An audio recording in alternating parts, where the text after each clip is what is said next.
குடும்ப ஓய்வூதியதாரர்களின் குறைகளை தீர்ப்பதற்கான சிறப்பு இயக்கத்தை மத்திய அமைச்சர் ஜிதேந்திர சிங் நாளை டெல்லியில் தொடங்கி வைக்க உள்ளார். ஓய்வூதிய மற்றும் ஓய்வூதியதாரர்கள் நலத்துறை அதன் 100 நாள் செயல் திட்டத்தின் ஒரு பகுதியாக ஜூலை 1ஆம் தேதி முதல் 31ஆம் தேதி வரை குடும்ப ஓய்வூதியதாரர்களின் குறைகளை தீர்ப்பதற்கான ஒரு மாத கால சிறப்பு இயக்கத்தை தொடங்க உள்ளது. இதில் மத்திய அரசின் 46 அம்சங்கள் மற்றும் துறைகள் பங்கேற்கும். நிலுவையில் உள்ள குடும்ப ஓய்வூதிய குறைகளின் எண்ணிக்கையை குறைப்பதே இச்சிறப்பு இயக்கத்தின் நோக்கமாகும். இந்த நிகழ்ச்சியில் ஓய்வூதிய மற்றும் ஓய்வூதியதாரர்கள் நலன், முன்னாள் படைவீரர் நலத்துறை செயலாளர்கள், எல்லை பாதுகாப்பு படை தலைமை இயக்குனர், பாரத ஸ்டேட் வங்கியின் துணை நிர்வாக இயக்குனர், அனைத்து ஓய்வூதியம் வழங்கும் வங்கிகளின் பிரதிநிதிகள் மற்றும் ஓய்வூதியதாரர்கள் நலசங்கங்களின் பிரதிநிதிகள் கலந்து கொள்கின்றனர்.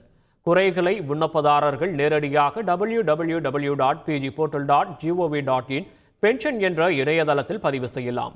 அல்லது மின்னஞ்சல் தபால் மூலமும் குறைகளை தெரிவிக்கலாம் என்றும், அல்லது கட்டணமில்லா எண் 1800111960 மூலமும் குறைகளை பதிவு செய்யலாம் என்றும் தெரிவிக்கப்பட்டுள்ளது. மாணவர்கள் நலன் கருதி வரும் கல்வியாண்டில் தமிழகத்தில் உள்ள அனைத்து கலை அறிவியல் கல்லூரிகளுக்கும் ஒரே நேரத்தில் செமஸ்டர் தேர்வுகள் நடத்தப்பட்டு முடிவுகள் அறிவிக்கப்படும் என கல்லூரி கல்வி இயக்குனர் கார்மேகம் அறிவித்துள்ளார். இது தொடர்பாக அவர் வெளியிட்டுள்ள சுற்றறிக்கையில், முதலாம் ஆண்டு மாணவர்களுக்கு வரும் ஜூலை 3ஆம் தேதி வகுப்புகள் தொடங்கும் என்றும், அக்டோபர் 31ஆம் தேதி முதல் நவம்பர் 25ஆம் தேதி வரை செமஸ்டர் தேர்வுகள் நடத்தப்பட்டு டிசம்பர் 16ஆம் தேதிக்குள் முடிவுகள் வெளியிடப்பட வேண்டும் என்றும் தெரிவித்துள்ளனர்.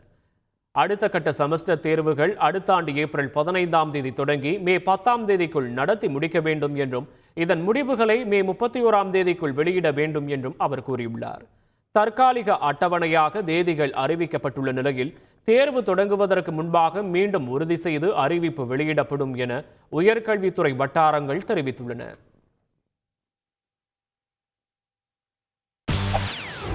செய்திகளை உடனுக்குடன் தெரிந்து கொள்ள உடனே சப்ஸ்கிரைப் பண்ணுங்க.